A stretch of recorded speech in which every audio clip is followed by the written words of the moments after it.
Hey, welcome to Page Break. I'm your host, Brian McClellan, coming to you on an unseasonably warm, late winter day in the mountains of Utah.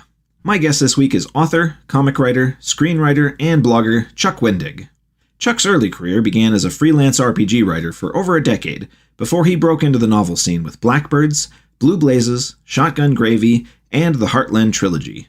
He was tapped to write the Aftermath Trilogy to kick off the new canon in Disney's Star Wars, bridging the gap between Return of the Jedi and The Force Awakens. Chuck is also known for his ranting blog, Terribleminds. Chuck and I chat extensively about the internet, the early days, the strange sort of celebrity it spawns, and the way it changes constantly under your feet. We also discuss writing long books and the secrecy behind writing Star Wars. Enjoy my conversation with Chuck Wendig.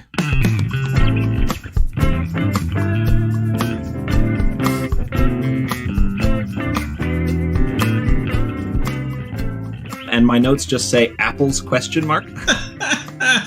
fair. That's fair. Apple's ? That's the name of my biography, my memoir. Apple's ? I mean, there are worse memoir titles. Yeah. Oh God. Yeah. But I think I'm gonna do a really pretentious version of that where I spell out question. Oh. You want it to feel like arty, chef's kiss. Yeah. Man, you're gonna go straight to the New York Times list with that. Finally, it's time. And then a month later, no one will have ever heard of you. Yeah, I know. That's how it is. That's okay. Yeah, I'll shine bright. I'll go supernova. I mean, that's a thing with careers, right? With writing, it's such a weird thing because you see a lot, and it's different in different genres. But sometimes authors will literally shoot to number one, and then you just never hear about them again. Yeah, it's weird. You'll hear an author who they never get to number one, but they launch with some 7-figure book deal, and then it kind of goes and then no one reads that book, or at least not enough people, because you need a lot if it's going to be a 7-figure advance. Yeah, and then they disappear because no one will give them any more money. And yeah, writing can be one of those flash bang done game over quick ride things. To me, the key to it is so much about holding on. It's one of those rodeo bulls. And just all you got to do is not die in the mud. And then that's it. That's success in writing. Yeah, and it's funky how you kind of get that because publishers are always constantly going for the risk reward, right? Yeah. And so it blows my mind when you do see those 7-figure deals for I kind of get it when it's for a celebrity or whatever. I understand they're trying. That's literally the business model. Yeah. But when it's an unknown, when it's a new fiction author and stuff like that, I'm always wow, that is quite the jump. Yeah, especially when it's based on something they had an essay that a lot of people clicked on, or something this specious little sort of okay, all right, you're extending a great deal of faith toward the readership to remember that person's name. Yeah. When you first kind of started out kind of getting into novels, because I know that you had written for a long time doing work for hire and things like that, before you became kind of a novelist.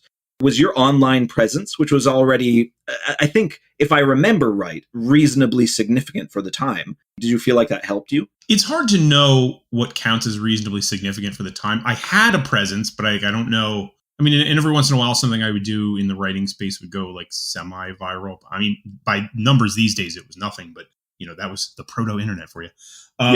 Yeah, I mean, I had something there. It was weird. When I first, because I started blogging, I started Terribleminds.com.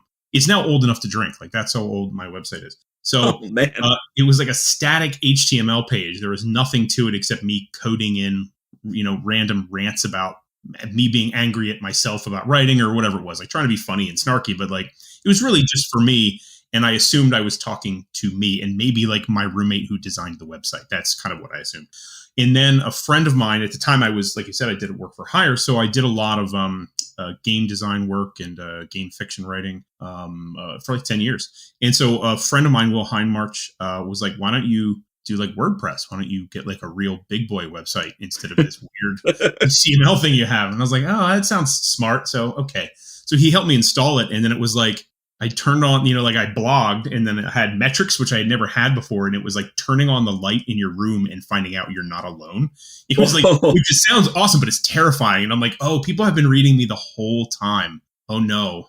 Yeah. Oh, no. So I think I have to do this officially now. So it was weird. Right. It was kind of a start of you'd kind of hoped that, oh, maybe there's a few people that enjoy me blogging every day. And then suddenly, oh, that's more than a few people, and they're all strangers. Yeah. So maybe like 50 comments are like, "Hey, great, you got this real website." I was like, "Oh, hello. Hi, who are you? I don't know you." That was the weird part. It was people I didn't know. I had never heard of. I had never met them. They were just randos on the internet who knew who I was, and I didn't know who they were. So it was a very eye-opening experience. Well, and that's one of those weird things about the internet over the last 20 years, right? Is this idea that celebrity is very different than what it used to be. Like traditional celebrity still exists, obviously, but like celebrity can now just be somebody screaming onto their webpage, and then suddenly 500,000 people know who they are, and then forget a week later. Yeah. It's a strange experience to sort of just be on the internet at all, be anybody on the internet. Is once upon a time it was kind of cool. It's getting a little more terrifying now. Like it's not as fun. Yeah. The internet's weirder now. I think social media has changed how, like, a blog could be a thing that you kind of went to your corner with people. You know what I mean? You have your audience, and it's almost like having a book. Like I have my readers, and they are engaging with the book because they want to engage with the book. Certainly there are going to be critics, and certainly there are going to be reviewers or people who didn't like the book, but they'll go to Amazon and I don't have to worry about them. But then like social media sort of, I always say the thing about Twitter in particular is like it kind of started out like a water cooler where we could all kind of go and we could talk to each other as writers and other professionals and also our readers. And then it kind of became like we all figured out we were on a stage, except we're all performing at the same time. So there's no audience. We're all audience and performer at equal measure. And then somewhere along the way that stopped, and now it's just a fight club. And it's your first night, you have to fight. So it kind of the ground changes beneath your feet so fast, and you realize like this isn't really my audience or a place that I control, which you understood, obviously. Like I understood I never controlled Twitter or Facebook or any of those places, but it's becoming more and more clear that like I'm sad the blog is kind of falling out of favor. So I've kind of tried to go back to the blog a little more and be like, you know what, I'm going to control the space for the inevitability when Twitter falls apart into the Mad Max future, whatever happens to Twitter. I will still have my weird little patch of real estate. Yeah, and you did a post recently where you talked kind of specifically about authors and selling books on social media. Yeah, and which is my career's not nearly as long as yours, but I like from the start, right when I started kind of getting into that space in preparation for my first book in 2012. Like everybody told me, you have to. That's how you sell books on social media. Well, yeah, our novel careers are the same length. Yeah, because that's 2012 for me too. Yeah, so it's like, they were so sure that was how it worked. Yeah. I think my theory has kind of been for many years now that it helps you sell books to the people who already want to buy books from you. Yes. Because it just lets them know that it's there. And if they really want to, they can check. It's a reminder. Yeah. And it's beyond that. It's wizardry, right? Like it's just like some weird thing that maybe you'll have a post go viral and then suddenly you jump on the Amazon charts for an hour, right? Yeah. But even then, it's like if I have a post go viral, like, I might see the tiniest bump in sales, but not enough for a publisher to care. Yeah. Not enough that you would chart outside of like one of those low tectonic earthquakes that you could, feel hundreds of miles away. You're like, oh, it bumped. I saw like a tiny little bump. No one else felt it but this tiny little needle.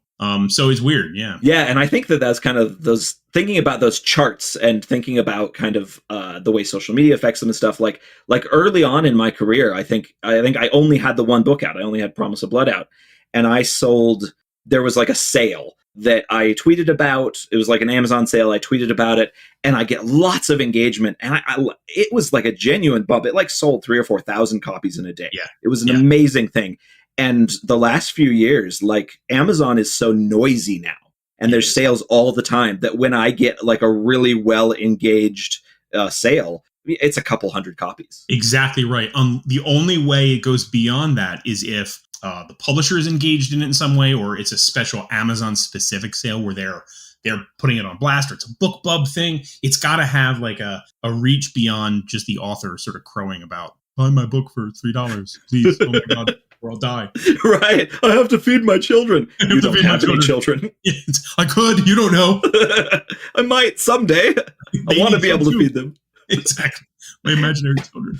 So you kind of started off with that freelance RPG area.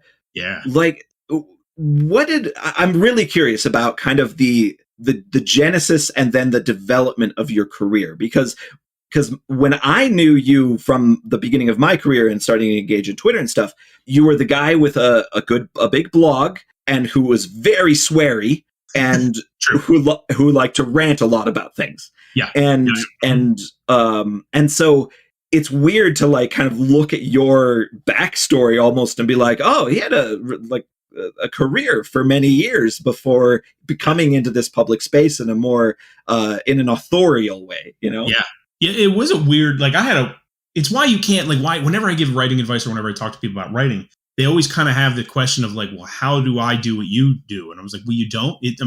How could you possibly do what I did? Like, trying to even capsule discuss it is difficult, but it's like I started off wanting to be a novelist. Obviously, I wrote books that were terrible. I think 5 books that were straight up finished and terrible. I knew that if I was going to survive and be a writer, like I did a number of those series, like terrible day jobs.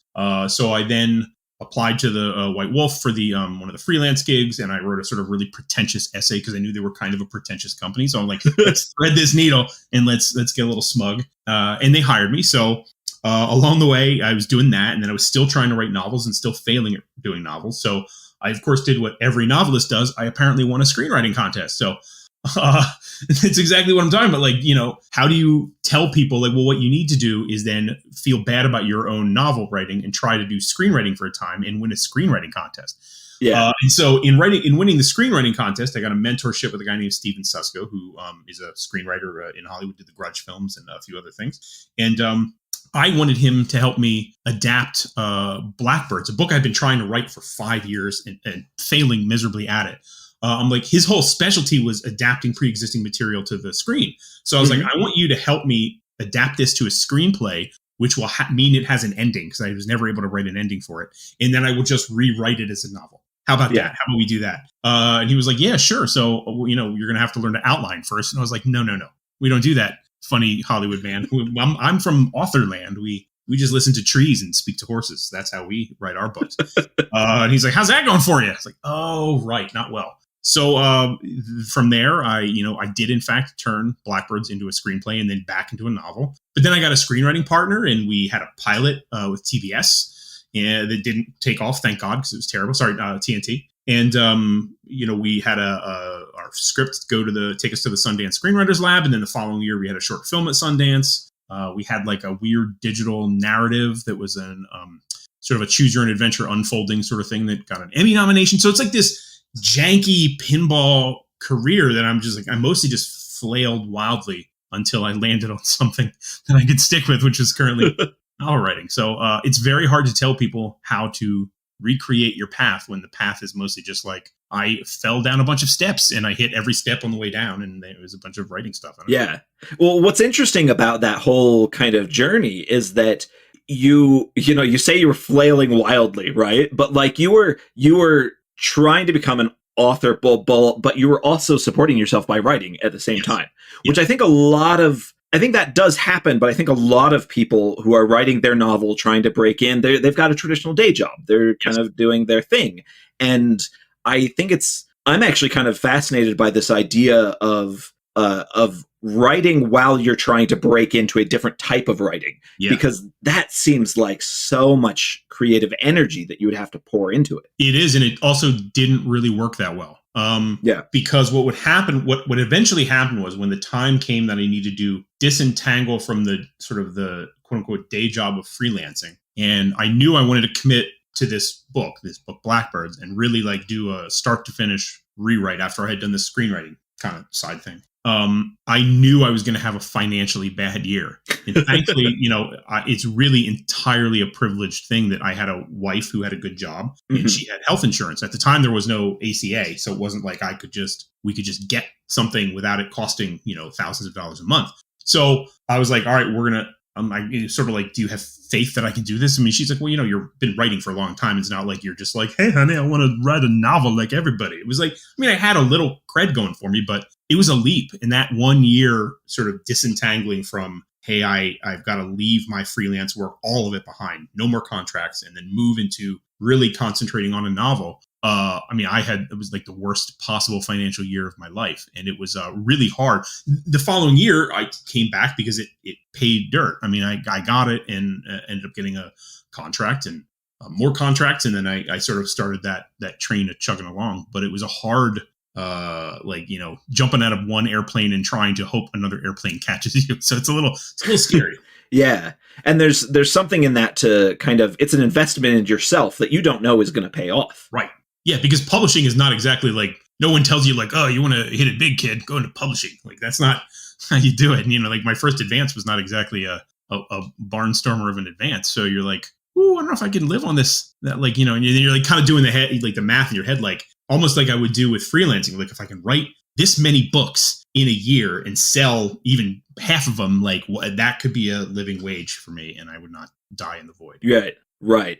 Do you, when you were kind of making those calculations, is there any space in there for the idea of royalties, or do you think that authors still kind of have to live off of the idea of the money that they can depend on only is what they're going to get from an advance? I think while royalties are good, and I have thankfully gotten them on various books, but they are not count-onable because the industry is so, it's already like a moonshot to get published, right? And then to get published and have your book be successful enough to earn past its advance and earn you royalties is also like just an extra rarefied air you're breathing. Like, oh, this is special. I'm doing something really special if I'm getting royalties in a book. So I don't think it's something you can count on because it's so fickle and unpredictable. And even predictability in terms of like this last year with how books didn't ship on time, or with the pandemic, or whatever cuckoo banana pants nonsense is going on in the world, makes it very difficult to count on royalties as a going forward kind of a thing. Plus, those royalties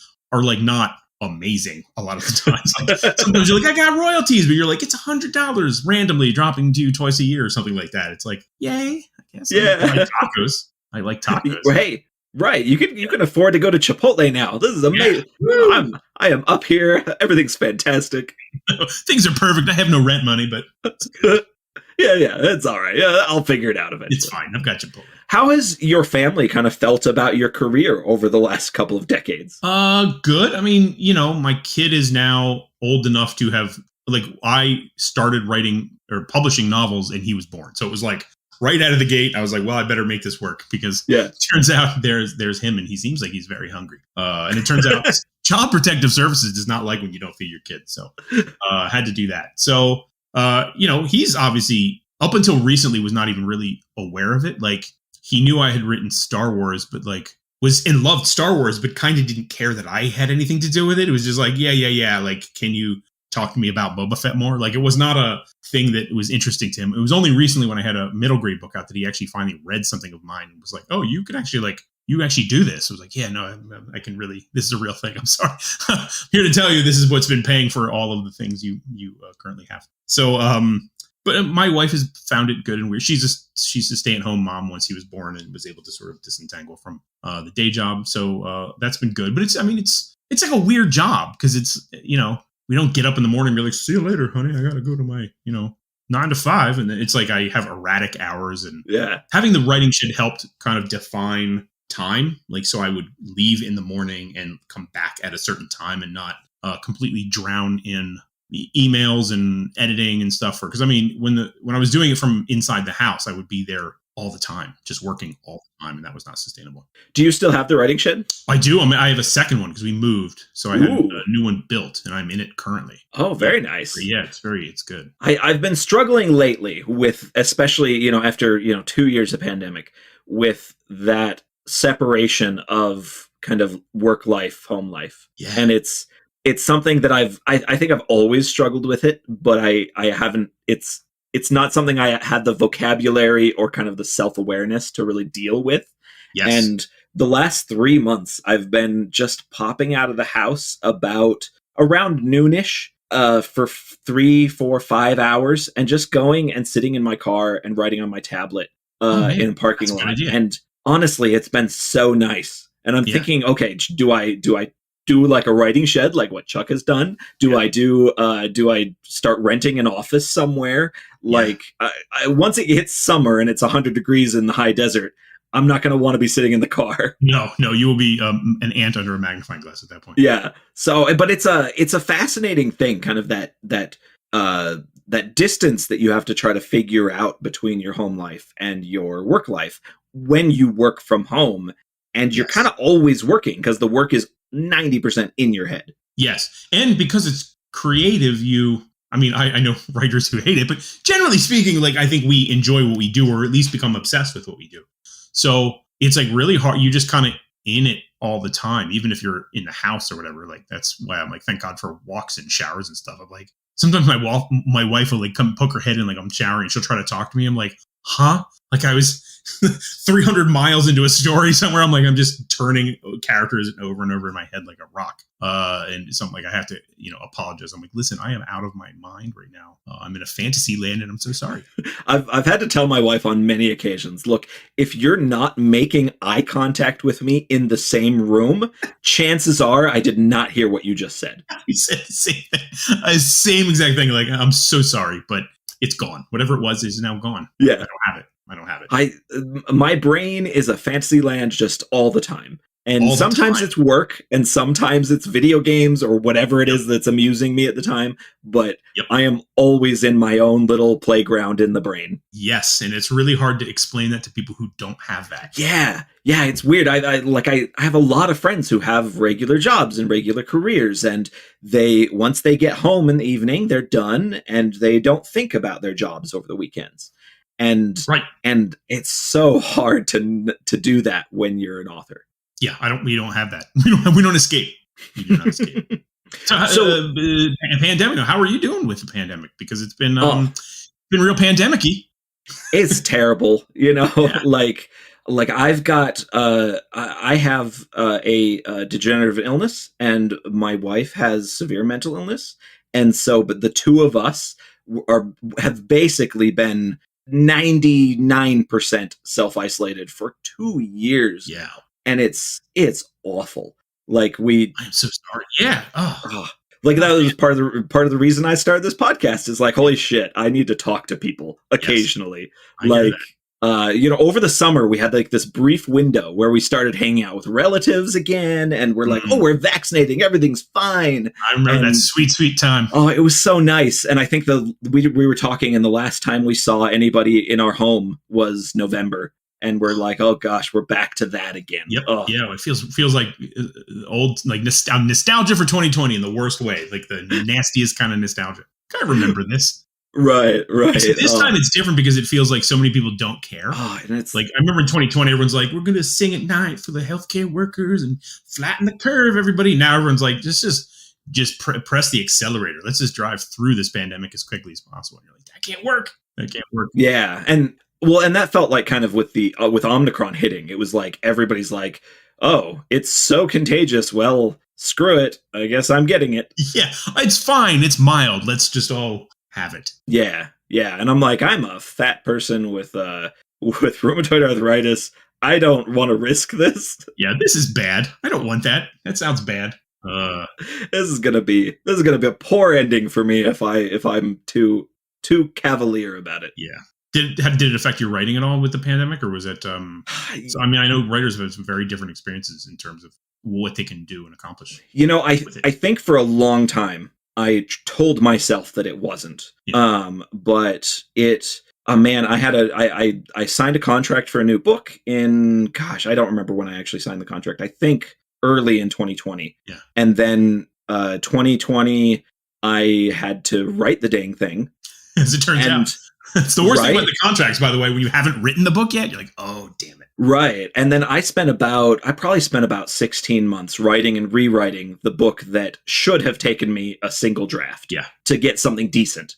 And my editor didn't like the first draft. I didn't like the second draft. And then the third draft, we're finally like, oh, yeah, this is really good. We did it. But like, it was an experience of so much kind of like constant burnout because you're not able to refresh yourself by going outside. Yes. And, you can't say, oh, I hit a big milestone. Let's go have a fancy dinner.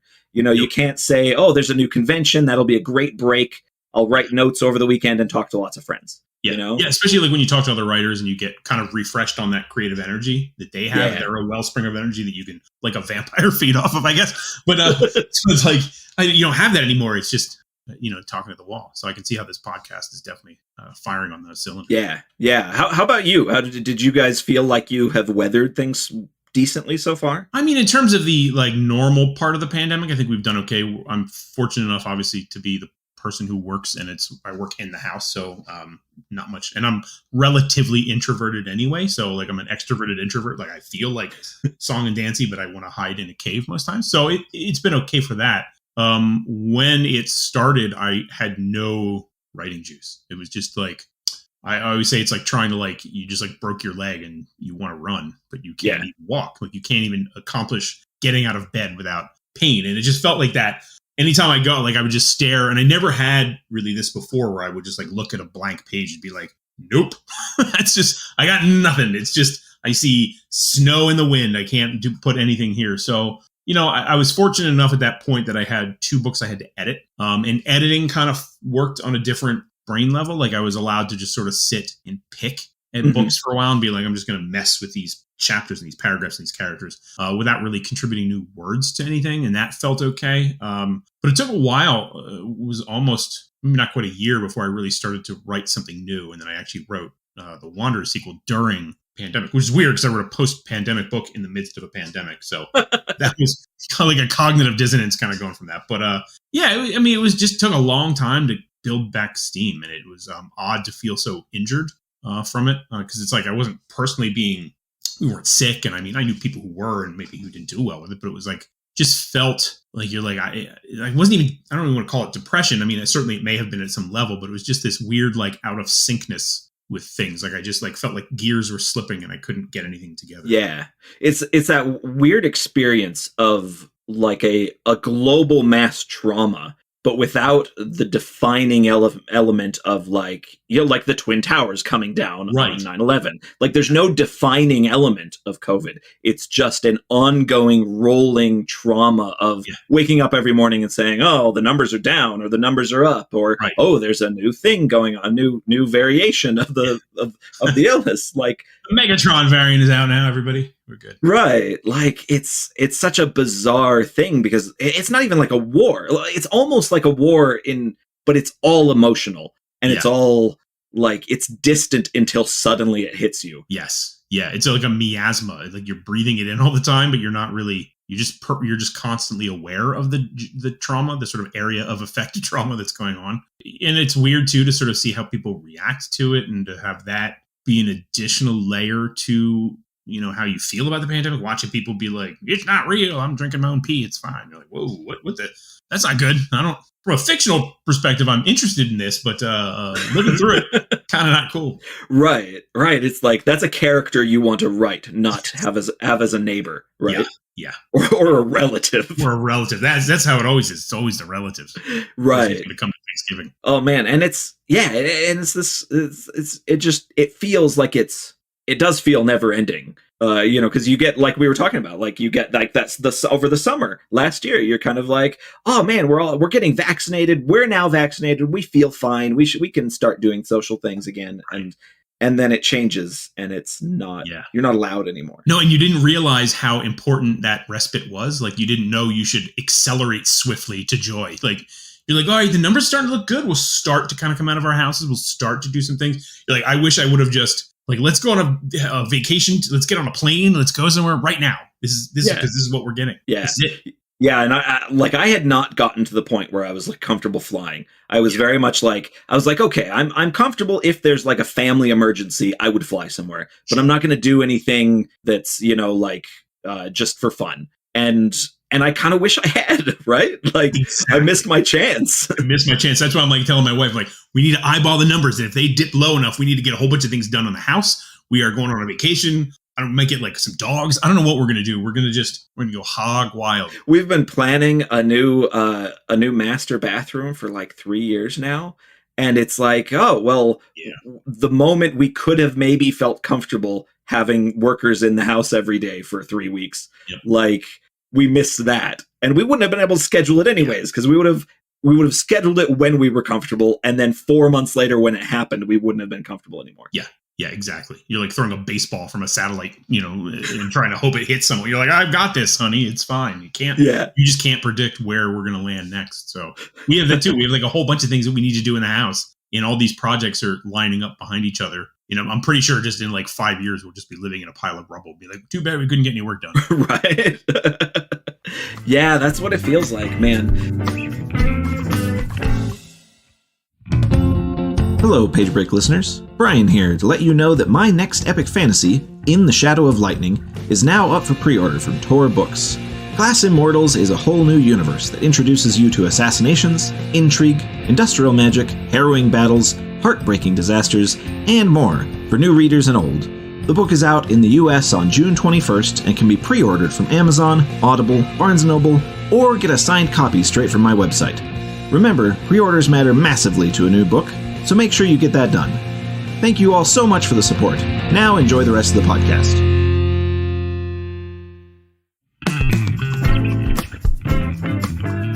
Something I'm kind of fascinated by with your career is, mentioned earlier, like when I first became aware of you, you were kind of the sweary funny guy on Twitter. And you almost went mainstream, I would say, with going over to Disney and doing Star Wars books. A little bit, yeah. Was that like a weird transition for you personally? It was, because Star Wars, you think, and it feels a certain way too. Like when you get in there, you don't realize initially that audience is not your audience, right? Because I had the people who were reading my books and who enjoyed the sort of the sweary, horror-y, whatever fun stuff that I was writing. And then to move into the Star Wars space and to suddenly have all of these people who were fans of Star Wars, but who had no idea who I was. And some of those people became fans of mine eventually, but some of those people were obviously not very happy with me being involved in it all, even though obviously I wasn't writing sweary Star Wars. I wasn't like, we're going to F this Han Solo. So, I still felt like I was writing a Star Wars book, and I knew that going in. I wasn't trying to, brand it to be some sort of like weird, edgy, funny, absurd kind of a thing. I was still trying to do a Star Wars story the way I wanted to just do one. So it was successful, but it was a weird kind of merging of audiences that didn't always feel perfectly comfortable. Yeah. Was there ever a moment, like in the initial kind of negotiations, where you kind of went, me? Really? Like, well, yeah, that was. You want me to write Star Wars? Because it was a kind of a joke. I tweeted about one. I'm like, well, there's new movies. I would like to write some Star Wars someday. That'd be great because I like Star Wars. And then, kind of behind the scenes, people started to make that happen. And then I met with, at the time, Shelley, the Del Rey editor at New York Comic Con, and she was like, "So I read one of your books," and I was like, "Well, then it was good meeting you. I guess I'm not going to work for Star Wars." And she's like, "No, I read the other one. She read my Heartland books, the young adult." She was like, those felt very Star Warsy. And I have had them compared to being like if John Steinbeck wrote Star Wars. So I was like, okay, I can see that. That's good. So I was excited about that, and I didn't really think about the sort of larger implications of even writing the book. I only had a month to write the first book. Oh, the first draft. Yeah, it was initially 3 months. And to kind of go back to the shed was a vital part of that. So it was like September 4th was when I tweeted about wanting to write Star Wars. And then I met her in, I guess it was October. And then I quick put something together and pitched it. And they accepted it. And so I was set to start writing it on like January 1st. And so she's like, initially the books were supposed to come out, or the first book was supposed to come out that November, just before the movie came out.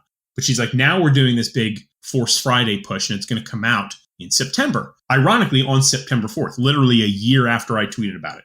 And I was like, oh, that's great. She's like, the bad news is because it's 2 months sooner, that means the 3 months you had to write a first draft, you now only have 1 month to write a first draft. So at that time the shed had just finished being built. And, my son was at that point, I don't know how old he was exactly, 4 or 5 or something like that. So he was like, I would say he's like John McClane. He's coming into the vents in my office in the house. There was no keeping him out from distracting me. And, he's like a kid and he's awesome. So I like, if he wants to come in and play, I'm like, yeah, I'm gonna bring the toys in. We're gonna play today.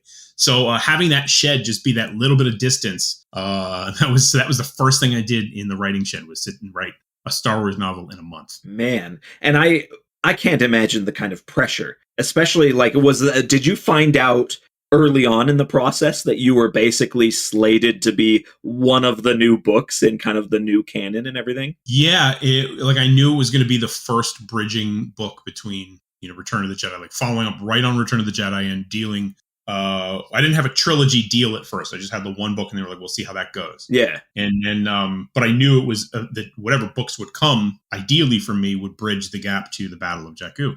Problem is, I didn't know what any of that was. They wouldn't tell me anything. Like we would have these weird secret calls. It'd be like, "All right, get on the phone, and we're going to tell you about a planet." And I'd be like, "Okay." And they get on the phone and be like, "Don't type any of this down. Just hand write it, because in case you're hacked, we don't want people to find out." And they'd be like, "The name of the planet is Jakku." And I'm like, "Okay, cool. So what's Jakku like?" "We can't tell you that."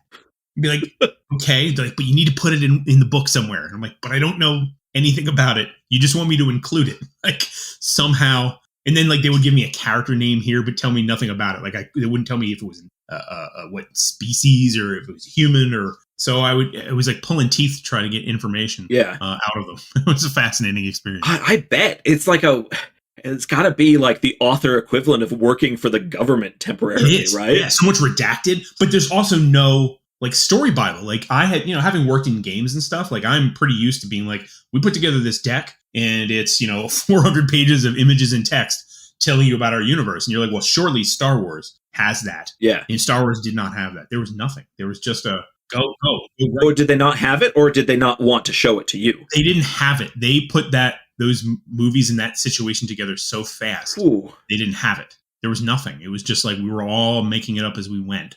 And but then it was crazy. You'd be like, they'd have these secret calls with me, and they'd leak like the name of something, a planet. But then like the next day, they would give it to the media anyway. Yeah. You'd be like, why did I have to go through this subterfuge to find out this thing that you were about to just tell everyone anyway? Right. So. All right. Right. I wonder if it had to have come from a bit of their experience with kind of maybe coming from like the MCU, where like actors were regularly spilling the beans in interviews. Boiling. Absolutely. And it comes too from like J.J. Abrams, who is so mystery box oriented that he would often not tell them about things he was planning to do, which is not ideal when you're trying to like deal with story group and translate, the information into a universe going forward. Because like that's the other thing about Star Wars that's especially tricky is, with Marvel, it's like there's the MCU, but then there's the comics, but then there's the games, and they don't have to talk to each other at all. Stuff can bleed over. If you like this, maybe you'll move it there. But with Star Wars, everything talks to each other. So as that universe deepens, it gets harder and harder to tell any stories, because they're like, well, but if you do that here, it plucks on these three strands here, and then these three stories are affected. And that's like a narrative juggling act that I think for them is getting harder and harder to pull off. Well, I got to imagine, because I think any author that has written more than one book in a series knows how difficult it can be to keep writing sequels and then trying to remember the little bits and pieces that they've threaded through. And once you get something as large narratively as Star Wars, especially when they kind of cut off the old canon, but then said, oh, but we're still going to pluck characters out of it that we like, and maybe we'll use some of this stuff here and there. Yeah. There's so much going on. So much. Yeah. It's like 1,000 chainsaws being juggled at any one given time. And so it's very easy to sort of bork canon a little bit. And I think some of that has to be okay. Like, first of all, because canon is not like a thing people should worry that much about. I mean, you want consistency, but like at a certain level, like we're not reading history books. You're not reading like books of facts, but some people read Star Wars or any kind of giant, fan built universes. They read it for like data. They just want to know like, well, who killed who, when, and when did this spaceship get invented? And they care about like this bank of information, almost like they're learning about the presidents. Like, well, which president succeeded this president? This is all real. And you're like, but it's not real. It's none of. I would say that Star Wars is the perfect emblem for the Star Wars is the Millennium Falcon, because it's a ugly hunk of junk that flies awesome and you adore it, even though it's like the jankiest spaceship in the galaxy. It's just junk. And that's wonderful. And I don't say that as a pejorative. I mean, that's really like, I think why we respond so well to Star Wars is because it's kind of made up as it goes. And it's this clumsy sort of like, like Jedi kid in his garage. It's like, that's sort of what we're watching, just in a more elegant way. Yeah. Yeah. And it kind of had that thing from the very beginning of this is lovable and we want to keep making it more and more lovable. Like I remember as a kid, I devoured those old Star Wars novels like crazy. And the ones I hated were the ones that treated themselves too seriously. Yes. Like Yeah. Like I remember one of them, I can't remember the name of it, but there was one of them that was like the search for Leia's mom or something like that. And and I remember like being like 13 and being like, this is the most boring adult drivel I've ever seen in Star Wars. Lightsabers and the monsters and the it's such a wild kind of cultural juggernaut. I almost said artifact, but it's not an artifact. Like, it's still going, and it is still going. Yeah, it's such a juggernaut that kind of hangs over us, and it's funny because like I can talk crap all I want about like the new sequels, but then I'm still watching Mandalorian. Michelle and I watched Boba Fett the other day. Like, like I'm still invested in it, even though like.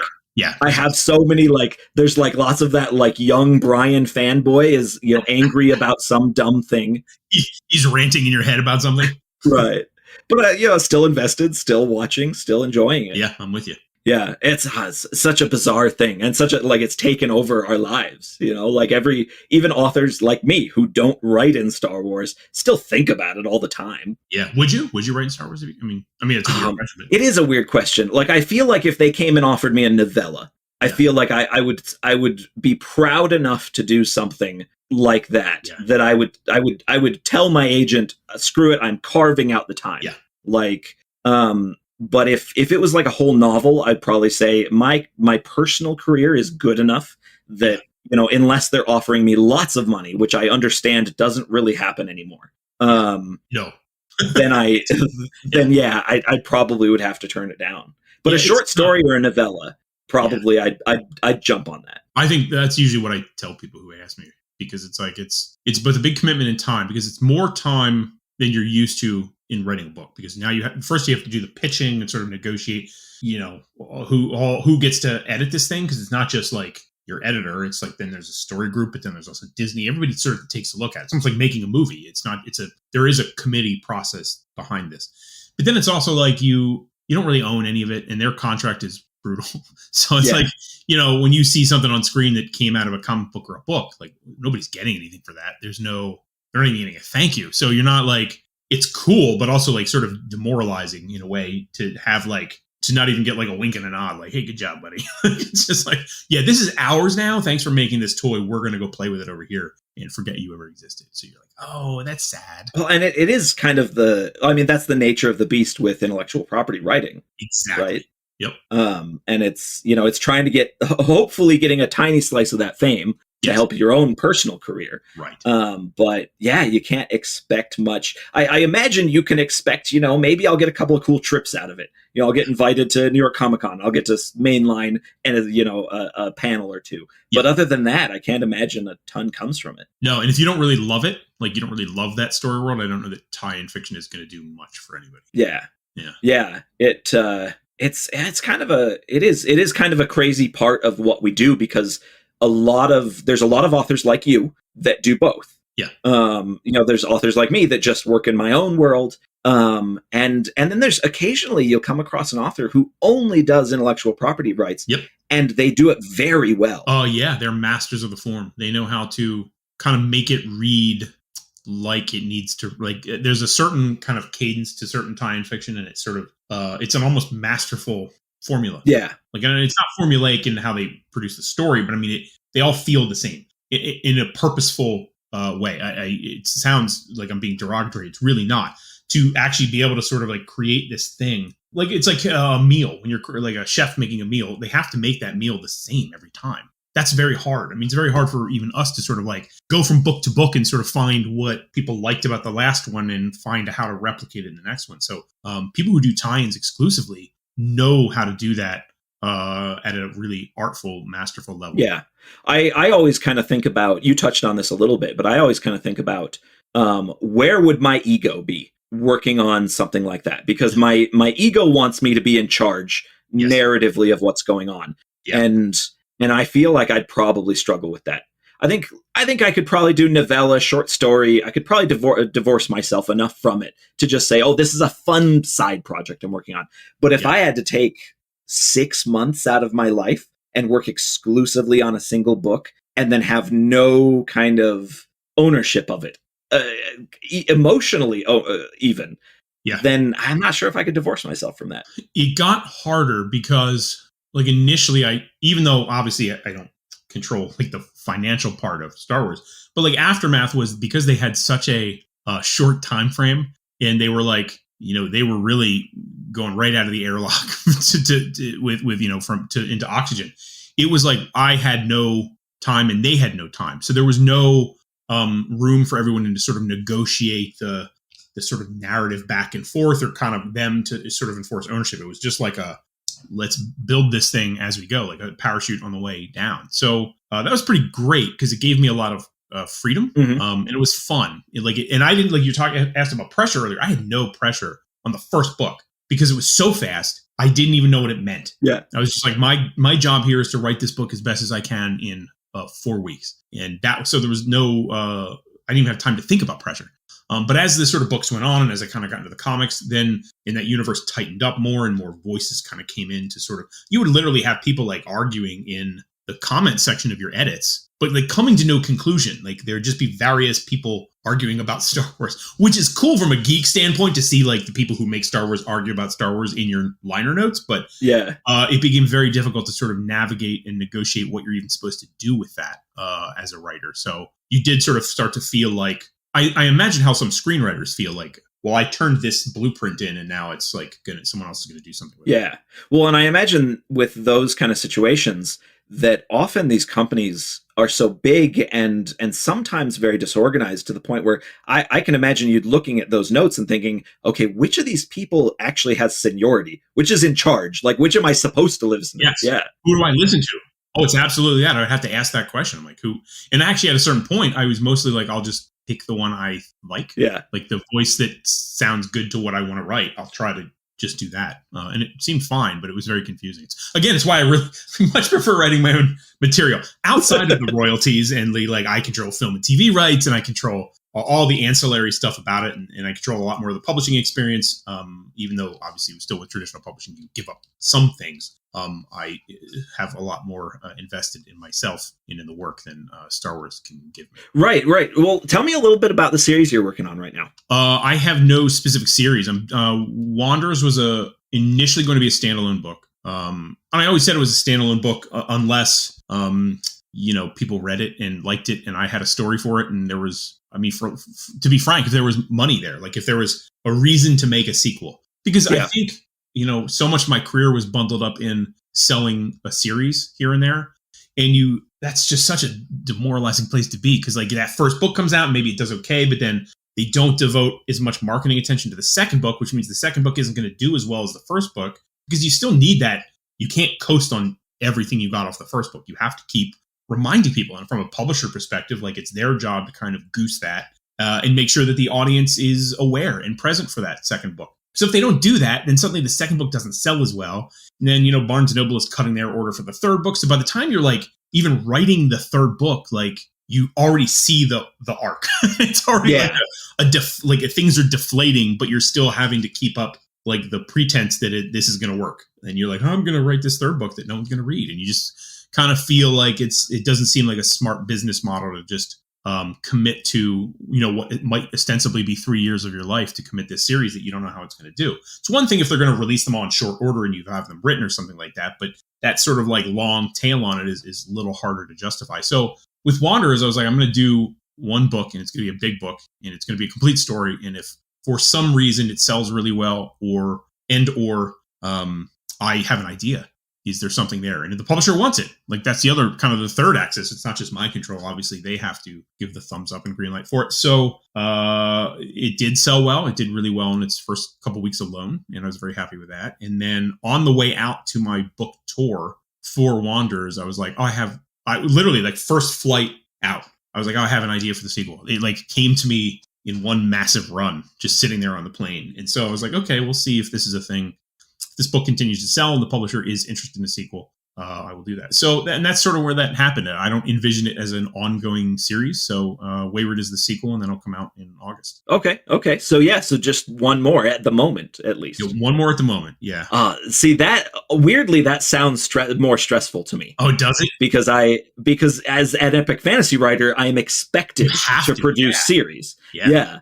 and it's just part of the thing. And like you were talking about with kind of that, the publisher kind of starting to ignore you more and more as you keep going. Yeah. Because that's kind of the nature of the way that their business model works. It is. I've been fortunate enough with kind of Powder Mage, with the 2 trilogies in Powder Mage, to have it kind of, even though I could see those diminishing returns on sequels, the first book kept selling so well that I kind of felt like I was investing in the first book with each sequel. Well, that's exactly right. Though there's a decline, if the one is always riding high, you're good. Yeah, that's the trick.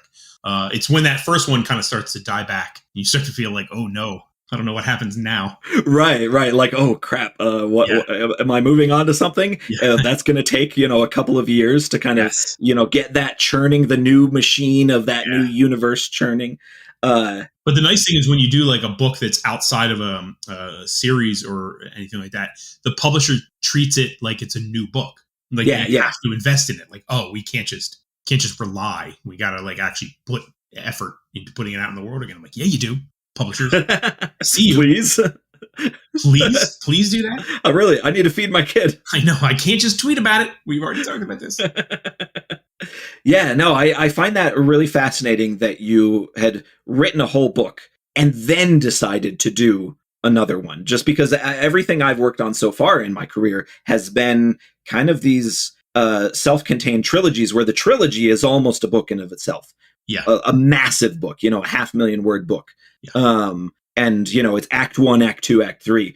And so I guess it wouldn't even occur to me to plot a single book. Yeah. And then even have ideas for something happening afterwards. Yeah. Though to be fair, like it's practically 3 books. It's like a 280,000 word book, the first one. So that is a big book. It was too big. It was a bad idea. But I actually really liked writing a huge story like that, and it's sort of a capsule contained book. But it is weird. Yeah. To sort of be like, so I might just be done with this now. Like this is it, putting it out of the world. And then I can forget about it if I want. Which feels both liberating and sad at the same time. Yeah, definitely.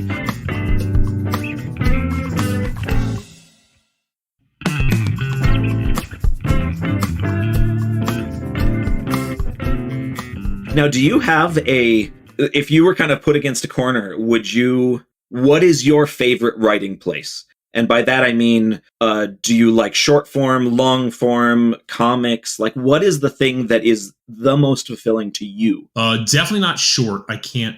Anytime I go to write short form, I'm like, wow, oops, it's a novel. Like, it's like, oops, I fell into another novel. That was not how this was supposed to go, but here we are. Comics is cool, and I really like comics, but it feels to me more. It's just such a strange industry, like, in the same way that Hollywood is. Like, you sort of produce what is essentially an outline, but with like some detail to it, and you let other people layer on acting or the artwork and line art. So it's kind of just an odd experience. And there's comics especially is chaos. Like screenwriting has explicit formulas for how you write a screenplay, even down to the margins and the font sizes, everything. Like your final draft just does it all for you. Comics, when I started working in comics, they're like, oh, we're going to send you some comic scripts so you can get an idea how to write a comic. Well, they sent me 10 scripts, and I would say after reading them, I had less idea how to write a comic than I did before I started. I'm like, none of these match. You realize none of these match. Some of them are incredibly wordy, world Bible-y, huge chunks of description and text. And some of them are like, fight here, 3 pages, and then there's some dialogue. And you're just like, wow, okay. And then every font was different. It was the Wild West of writing. So for me, it's like just big, chunky books. I just really like big books. I feel satisfied sort of writing something that's like that kind of, I don't want to say necessarily epic, but 100,000 words and more feels like you're getting both a good room to play. Mm-hmm. And I also think that readers tend to be, if you can do it right and really not just like drag it on, if you can really make those sort of epic word count feel impactful. I love that readers are like falling into a hole with a book like that. Like it's like a journey for them that feels special. Yeah, I like, as somebody who does that kind of for a living, is only doing the long form. Yeah, you get it. Like it is that weird sort of, because I've done some short form stuff, and and it's quite cool to write a novella in 8 days and then self-publish it or something like that. there's something very kind of cathartic about getting a story out really quickly. Yeah. And I've noticed with like, even with this podcast, there's that little like boost of like adrenaline of, oh, I get to release something every week and then say, this is great. Dopamine, buddy. That's good stuff. Right. Yeah. Right. Exactly. But man, it's those big, long series when you kind of, you're doing these massive books and it's only coming out once a year, once every 18 months or something like that. Like when it comes out, it does feel way more impactful to me. Yeah. And I do think the fans I think that they do kind of latch onto that. They can dig their claws deeper into something that has, 200,000 words because they're spending so much more time with the characters and in the world. And I remember my agent told me very early on in my career that epic fantasy, it might be a small genre, but it's a resilient genre. Yeah, it's right. Because people just generally like it. Yep. And it's weird to look at that success versus, I've got friends who came out around the same time as I did with, like science fiction that hit the New York Times bestseller list, but nobody talks about that series or that book anymore, 8 years later. Yeah. But my own series still has a good backlist, still selling really well. Yeah, that is the dream right there.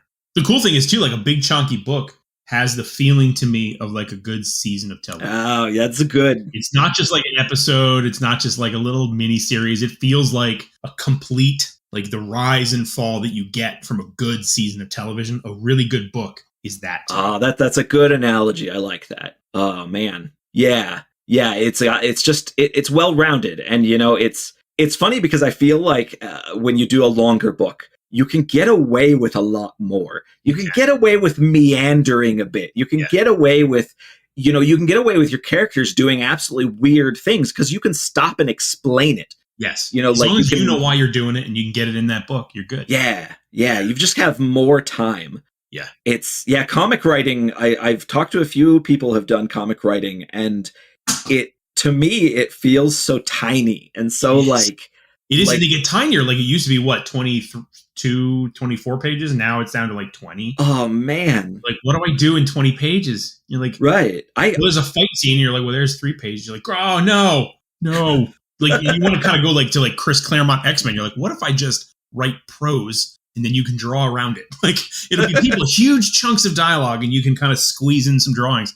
You're like, yo, you can't do that anymore. Okay, all right. So right. I need at least 6,000 words to tell what I'm gonna tell. Yes, and then the other thing is like when you get into comic deals, like if you're gonna do whether an original series or whatever, they're not gonna commit you to more than three or 5 issues. Mm-hmm. And like, I mean, I know I'm sure you've read comic series, but like 5 issues is rarely enough for me to feel like I want to stop. Like if they're like candy, like you're like next one. If I can do 5 issues in 10 minutes, like so to have to like write only that and to try to tell a story that feels meaningful and impactful, it's not in my wheelhouse. Now, I mean, obviously there's writers who do it and do it well, but I am not good at containing a story to that sort of like narrow little space. Well, and I remember even as a kid trying to get into comics and trying to read comics and saying, wait, this is over already? Yeah. Like I started reading this 9 minutes ago. Yeah. Why is it over? Yeah. And then right. And then, if I'm at the library, then I wander over to the epic fantasy section. Yeah, you're like, here's my deal. This is going to occupy me for a while. Yeah. Yeah. There is a little tiny bit of my brain that's like, I want my money's worth. Like I want to spend the time in the world. Well, that's why they say people respond well to big books in bookstores, because they like feel like it's an investment. Like it's not just like, I'm going to pick this up and it's going to be a plane ride and then I'm done it. Like that's a different kind of book. Like some people want to be like, I want to take this on an entire vacation and disappear into it. And to me, that's amazing. And as a writer too, and I'm sure you can totally relate to this. Like to kind of go back to that whole, like producing one big book in 12 to 18 months versus like a bunch of little ones over a period of time. Like I started out doing that, right? Like 3-4 books a year. And you learn very quickly that you are competing against yourself on bookshelf. Yeah. That a Barnes & Noble is not going to put all of your books on a bookshelf in 12 months. So they would much rather and are likelier to support in a bigger way the one book over 12 months than 4 books over 12 months. So, and you realize like I'm just maybe fighting myself. Like I'm Spider-Man pointing at himself in the meme, like, it's you. And then you have to beat each other up because it's not productive to do that. You're actually sort of maybe sandbagging yourself in the long run. Yeah, that's interesting. I think that's something that, publishers will talk about that with authors, but I don't think that that's something that fans really realize a lot of, right? Because fans want the things, they want the next thing immediately, yep. And I don't think they understand that generally that's that's a balancing act that you kind of do with traditional publishing, and with self-publishing, it's not nearly as big of a deal. No, you can kind of churn and burn with that. Yeah, you can churn and burn. But with traditional publishing and trying to get into physical bookstores, especially, man. Yes. Yeah, there's limited finite space, so it's hard to sort of crack that. Yeah, and you can go into a bookstore, and this was something I kind of learned really early on when my first book came out, was I could walk into a Barnes & Noble in one part of town and see that they've got 4 copies of my book. That's amazing. Yeah. And then I walk over, like I drive across town and go to a different Barnes & Noble, and they don't have any. Yeah. And it wasn't until I kind of made friends with the manager of the Barnes & Noble that was closest to me, and they had started selling quite a lot of my books, that he explained to me that his Barnes & Noble actually did a lot of science fiction. They just moved huge amounts of science fiction and fantasy. And he said that the Barnes & Noble that I had gone to and been surprised by, he said, yeah, they have a single shelf. They practically don't sell anything.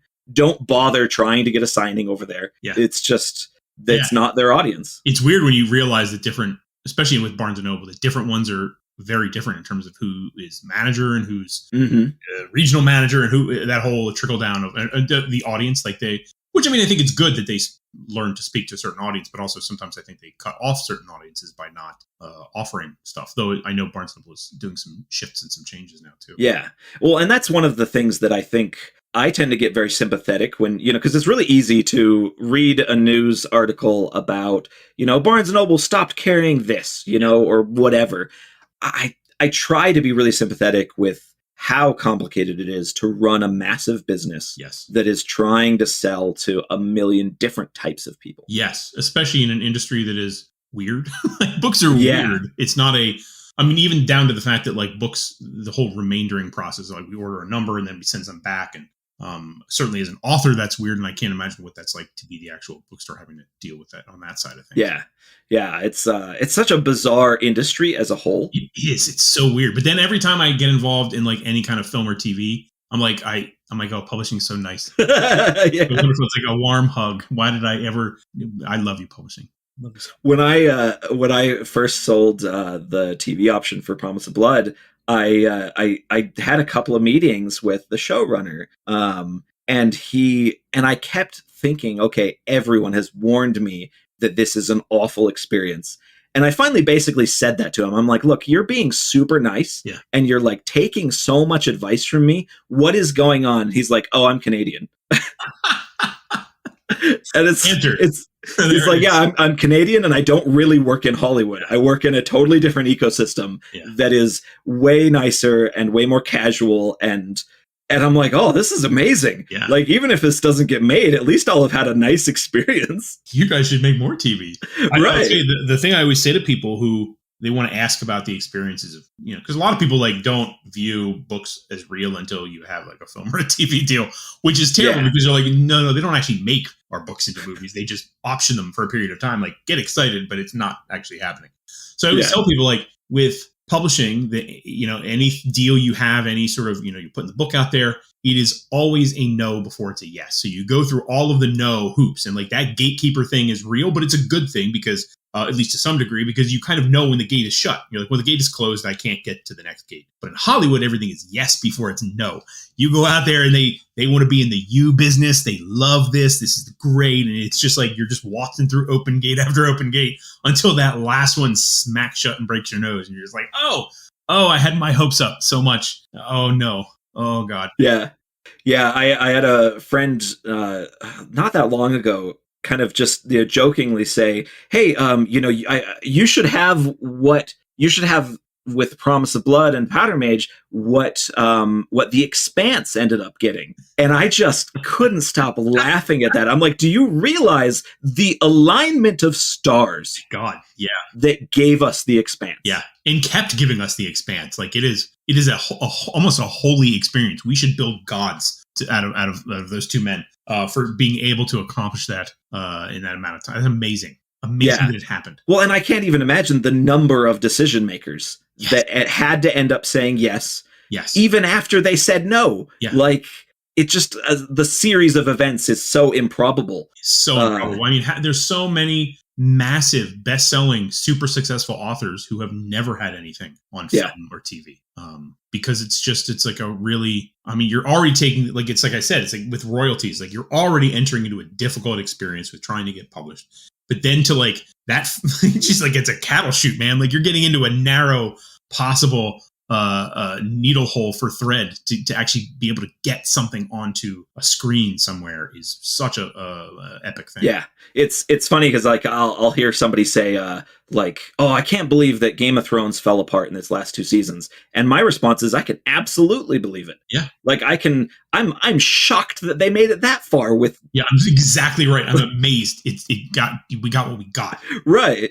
It's just the complication of these churning industries is it's beyond comprehension. Beyond comprehension. There's so many people, and like when I was at the Sundance Screenwriters Festival and meeting these like massively epic, wonderful screenwriters who have had deep careers, but like when they actually talk about the films they've made, it's like a tiny little peak of a iceberg, and they talk about all the things they have written and produced and created story-wise that will never, ever be available for you to see. Sometimes they even film them. Like the guy, Glenn Mazzar, who was the showrunner for Wanderers for a time, you know, he did the Dark Tower pilot for Stephen King. And like, I got to see it, but it's like, he's like, this will never air. No one will ever see this. So you might as well take a look at it and just, it's a point of trivia and curiosity at this point. I'm like, can you imagine writing something and committing yourself and all it is a point of trivia or curiosity? Just a thing that's like bury in the yard with the other ones, boys. Like that's it.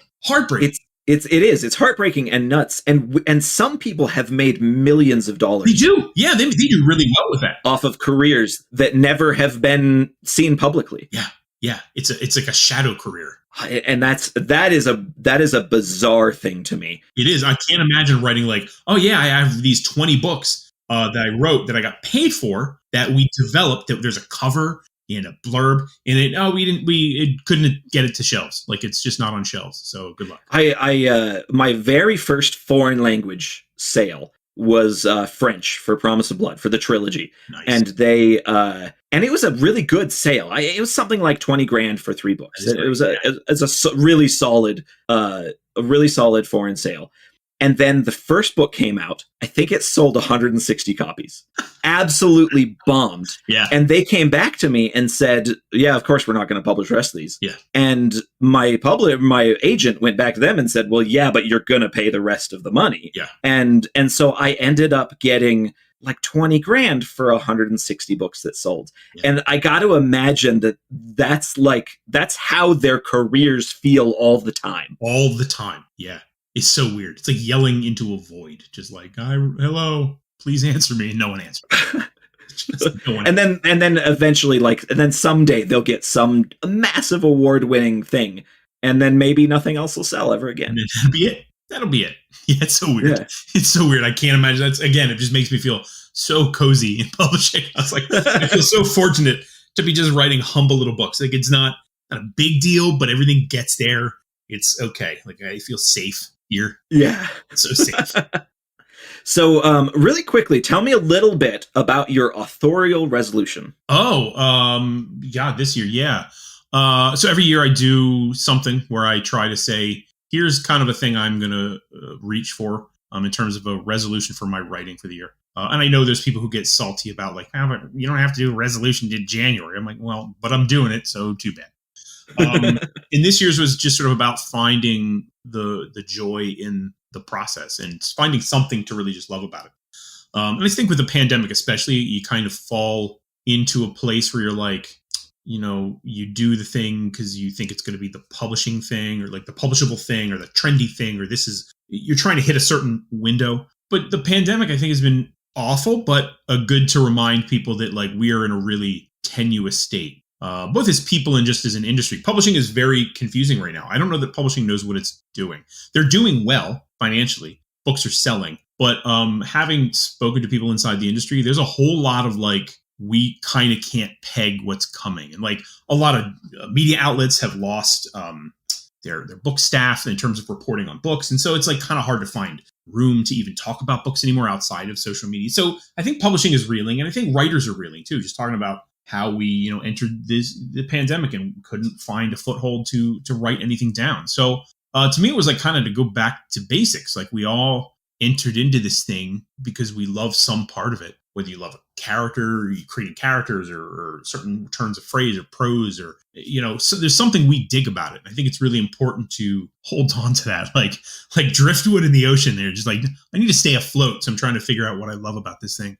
And if other writers can find something they love about it too, I think that's of value to them. When I read that, it actually really resonated with me because I have reached the point in my career where I'm really quite good at the mechanics of writing. Yeah. I know the mechanics of storytelling and creating characters and things like that.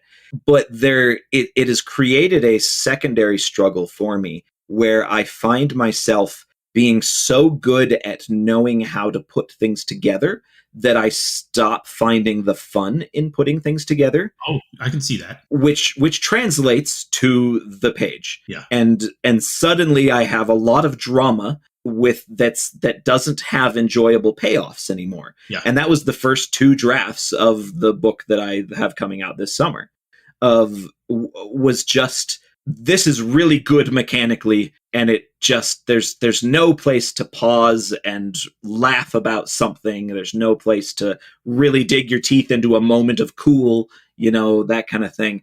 And yeah. And that's why you do that. That's like right. Why you come to the page. You're like, I want to mess around or like just have a moment where I think it's funny. It's for me. Like, and maybe if it's for me, I always say that storytelling is kind of an exhortation against being alone. Like you're writing this story in your little cave and you're going to put it out into the world like as an echo, and you kind of want the echo to be returned, or you want someone else to hear it and to say like, not only have they heard the echo, but they have responded to it. Like you put your little freak flag up and they're flying the same flag. And you're like, oh my God, I am not an entirely alone person. There are other people out there who are like me and will appreciate that I'm sending this out there. Oh man, that is so true. Yeah.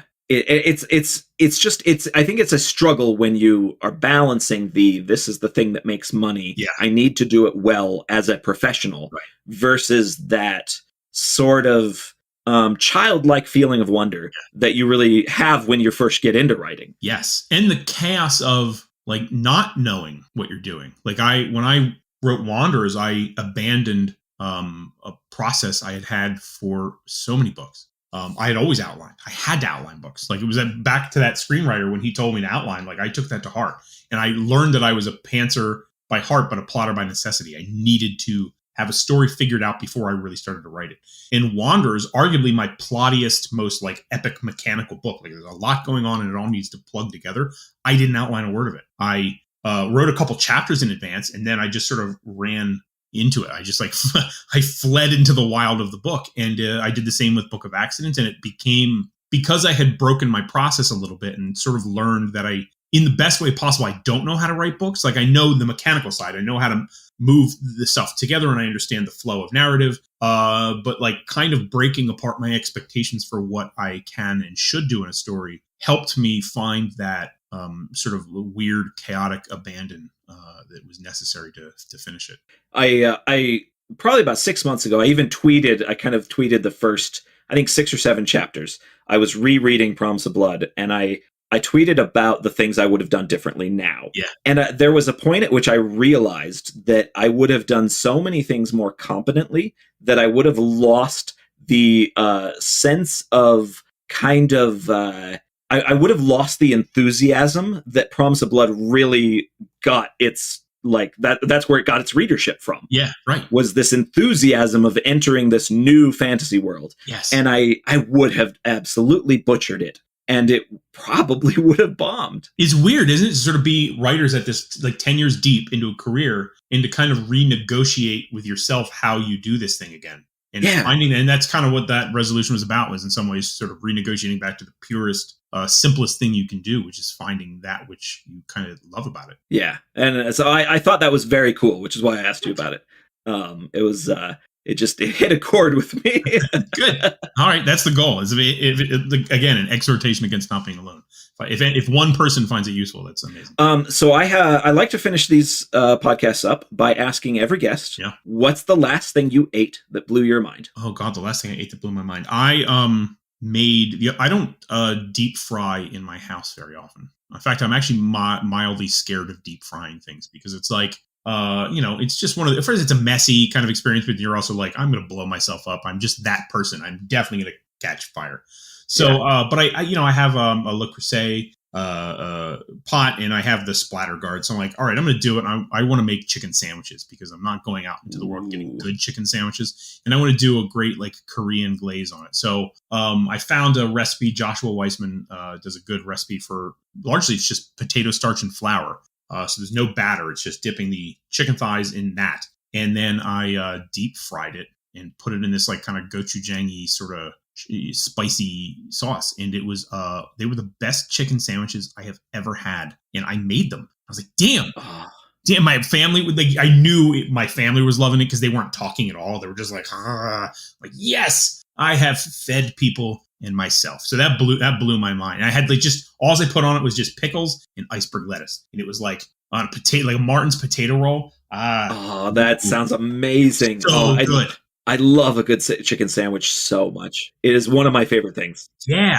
And chicken thighs are such an underrated, the chicken thigh is a magical piece of chicken. I smoke chicken thighs a lot, and they turn out so dang good. It's like, how is this $1.99 a pound? Yeah, like seriously. You smoke like 5 pounds of chicken thighs, shred them all up, and then freeze them in little baggies and use it for anything. You use it for sandwiches, nachos, whatever. Oh my God, you put chicken noodle soup? It's amazing. Oh, I've never tried that, but I will. That sounds amazing. Yeah, smoked chicken and noodle soup is good. Do that. So, what do you use for a smoker? Do you have like a fancy one, or do you kind of go old school? Yeah, I've got a Camp Chef. Okay. It's just a little pellet smoker, like kind of the not the tiniest, but not a big one either. And I think I've had it for 5 years now. Nice. And I love it. I think it was like $550, and we had moved in like 6 months previous, and I told my wife, okay, I really want a smoker. And she kind of was rolling her eyes, and she's like, okay, well, your books are doing well, treat yourself, whatever. And the first bite that she ate of something I smoked on there, she goes, yeah, this was a really good investment. This was a good investment. Yeah. Nice. I love when those investments pay off. I have an Uni pizza oven. I was going to ask you about that, because that works. That sounds amazing. It makes pizza in a blink of an eye, and it is so good. I'm still filling with like the right dough, but it's yeah. Well, I got really good in 2020. I started making a deep dish pizza that I got quite good at. Yeah. And it was very tasty. And I don't even remember what it was. I think I started kind of dieting. I was trying to like eat less and stuff like that. And so I just stopped making it. Yeah. But I saw a photo on your Instagram of a pizza you had made. I don't know, was it a couple weeks ago? Maybe longer? Probably even longer, sadly, because I haven't had it out for maybe a month or two. But yeah. But it looked like the pizza that I wanted to eat, with the thick pepperoni that's a bit curled and blackened on the sides, and that thick cheese that's, oh man. That's good. And he got that like kind of just enough char on the crust to Yeah. Oh, I love that. Uni does it in like literally 90 seconds. Oh, jeez. Because of like 900 degrees. I mean, it's the hottest. But the amazing thing about it is at 900 degrees, I can put my hands around it and I'm not like on fire. Like I'm like, I can just touch it. Like I shouldn't be able to touch a 900 degree box, but it's all contained in that space. It's so well insulated. It's like, yes, that's amazing. Yeah. I love it. That I don't know that after seeing what it produced, that might go on my list of toys for the future. Worth it. I love it. Yeah. So fantastic.